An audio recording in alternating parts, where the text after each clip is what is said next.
Na tuba ba zan ƙara ba, cewar mawaƙi Sufin Zamani a wasiƙar da ya bai wa 'yan fim ɗin Hausa haƙuri.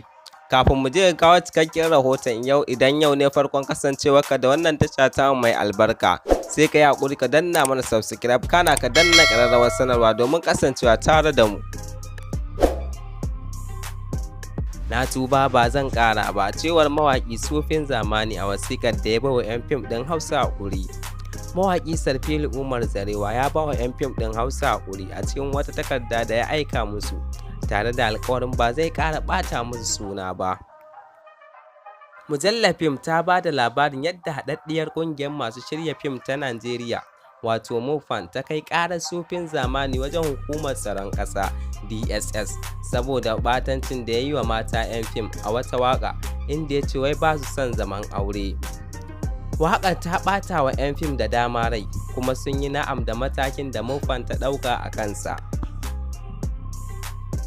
Bayan an tsare shi tsawon kwana ɗaya, aka ba da belin shi. Daga nan ya yi bidiyo inda ya ba da haƙuri ga 'yan fim.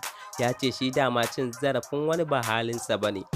Takardar da ya rubuta a yau wani ci gaba ne na cika sharuɗan da DSS ta ba mawaƙin. A cewar kakakin MUFAN na ƙasa, Malam Al-Amin Ciroma, cikin takardar sanarwa ga manema labarai.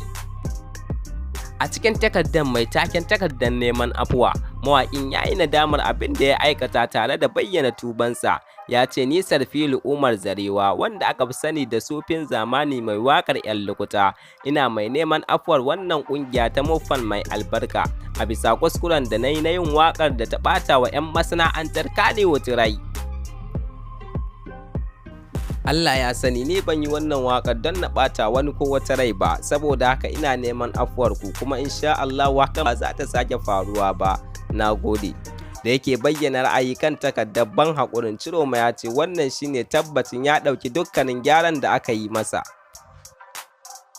Sharuɗan da DSS ta ba Sufin Zamanin dai su ne: na ɗaya, zai yi bidiyo da odiyo na ban haƙuri da kuma ƙaryata kansa game da waƙar ɓatancin da ya yi. Sharaɗi na biyu kuma shine zai yi waƙa kishiyar wacce yi, wato ya yabi matan Kannywood, ya faɗi alherinsu kuma ya nuna su masu zaman aure ne. Sharaɗi na uku kuma zai rubuta wa MUFAN takardar ban haƙuri da tabbacin ba zai ƙara ba. Sharaɗi na huɗu kuwa shine zai yi wa hukumar alkawari a rubuce, wato undertaking, cewa ba zai ƙara yin ɓatanci ga duk wani ɗan fim ba. Sharaɗi na biyar shine bayan ya yi wannan kuma hukumar DSS za ta yi masa hukuncin da ya dace, domin ya yi musu ƙarya a farkon kamun da aka yi masa. To, a yanzu dai ya cika sharaɗa guda uku. Ya cika sharaɗi na ɗaya, sannan ya cika sharaɗi na biyu, sannan nan ma ya cika sharaɗi na uku, sai dai ana jiran guda biyun. Duka a nan muka zo ƙarshen labaran namu. Idan bidiyon da muka sauke maka ya burge ka, sai ka danna mana alamar liking, sannan kuma idan yau ne farkon shigowar ka wannan tasha ta mai albarka, sai ka yi haƙuri don Allah ka taimaka ka tausaya ka danna mana subscribe, kana ka danna ƙararrawar sanarwa domin kasancewa a tare da mu.